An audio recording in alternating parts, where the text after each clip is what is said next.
സുന്നി ഐക്യ വിവാദത്തിൽ കാന്തപുരത്തിന്റെ മറുപടി. ഐക്യത്തിന് തുരങ്കം വെച്ചത് താനാണ് എന്ന സമസ്തയുടെ പ്രസ്താവന ശരിയല്ലെന്ന് കാന്തപുരം AP അബൂബക്കർ മുസ്ലിയാർ പറഞ്ഞു.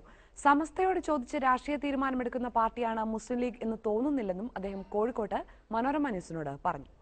സുന്നി ഐക്യത്തെക്കുറിച്ച് വാദപ്രതിവാദങ്ങൾ തുടരുകയാണ്. ചെറുശ്ശേരി സൈനുദ്ദീൻ മുസ്ലിയാരുടെ പ്രസ്താവനയെ കാന്തപുരം ഖണ്ഡിച്ചു. സുന്നി ഐക്യത്തിൽ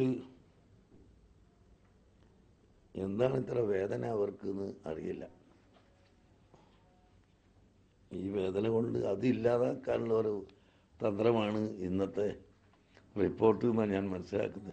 സമസ്തയുടെ പരിപാടിയിൽ സംബന്ധിക്കാനെത്തിയ ഈജിപ്ത് ഗ്രാൻഡ് മുഫ്തിയെ തടഞ്ഞുവെന്ന വാദവും ശരിയല്ല. ഞങ്ങൾ ക്ഷണിച്ചു കൊണ്ടുവന്ന ഒരു അതിഥിയെ ഞങ്ങളുടെ സമ്മേളനത്തിൽ പങ്കെടുക്കാതെ ആ സമ്മേളനത്തിൻ്റെ അതേ സമയത്ത് മറ്റൊരു സ്ഥലത്തേക്ക് പോകാൻ അനുവദിക്കണമെന്നും അല്ലാത്ത സമയത്ത് അവർക്ക് സമയമില്ല എന്നും പറഞ്ഞാൽ അതിന് യാതൊരു അർത്ഥവും ഇല്ല.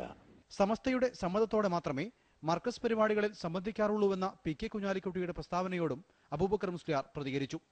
അദ്ദേഹം മതപരമായ കാര്യത്തിൽ അവരെ കൂടെ നിന്നിട്ടുള്ള സമസ്തയോട് ചോദിച്ചിട്ടേ ചെയ്യുള്ളൂ എന്നായിരിക്കും അദ്ദേഹം പറഞ്ഞിട്ടുണ്ടാവുക. മറ്റ് ഐക്യത്തിൻ്റെ വിഷയത്തിലോ രാഷ്ട്രീയത്തിൻ്റെ വിഷയത്തിലോ മറ്റൊരാളോട് ചോദിക്കുമെന്ന് പറയാൻ മാത്രം അത്ര താഴ്ന്ന ഒരു സംഘടനയല്ലല്ലോ അവരുടേത്. പഴയ നയത്തിൽ തുടരുന്നുവെങ്കിലും മുസ്ലിം ലീഗിനോട് നേരത്തെയുണ്ടായിരുന്ന സമീപനങ്ങളിൽ മാറ്റമുണ്ടായിട്ടുണ്ട്. മാന്യമായ ബന്ധമാണ് അവരുമായുള്ളതെന്നും അദ്ദേഹം കൂട്ടിച്ചേർത്തു. സുന്നി ഐക്യ